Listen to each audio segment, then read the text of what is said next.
So how are you doing at maintaining your sanity in all this?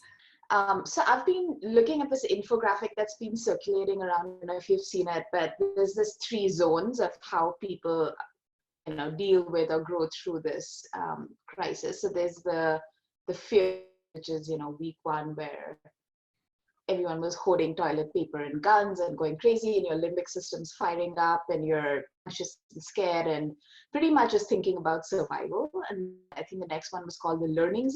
You start thinking about how to cope better and reaching out and making sure you're fine and trying to figure out what's next with work and how you can contribute. And then there's, I think, growth, which is you really start thinking about how it's going to affect the world and what does this mean for me and how I service to humanity.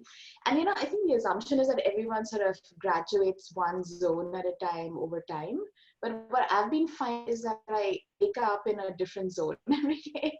For me, getting stuff done helps me feel better and helps me relax, ironically. But I'm also realizing that I'm not at 100%. So I can't basically get 10 hours of work done every day. So you had brought up some sort of model of like, what's one thing I can do every day? Can you share that? Basically divide each day, like you said, on a calendar into column A, which is, anything related to work, and it doesn't have to be work traditionally, be delivering value in any way, or, projects, stuff like that. Number two is family and relationships, so checking on and someone doing something nice outside of yourself. And three is just health and well-being and joy. Everyone can do a to-don't list, even if you don't have the stamina to do a to-do list right now. So Okay, what's an item on your to don't? one thing I've been thinking about on my to-don't is to not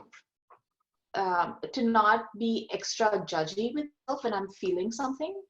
Sometimes I notice that when I feel sad, not only am I feeling sad, but I'm feeling angry being sad instead of choosing joy. Does that make sense? So for me, a to don't is don't judge yourself.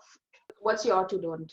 Um, Something that I did recently was muting alarmism, but also recognizing like I spend too much time online. I want to click on every single clickbait heading and just like Yeah, stop. Like this isn't productive. nice.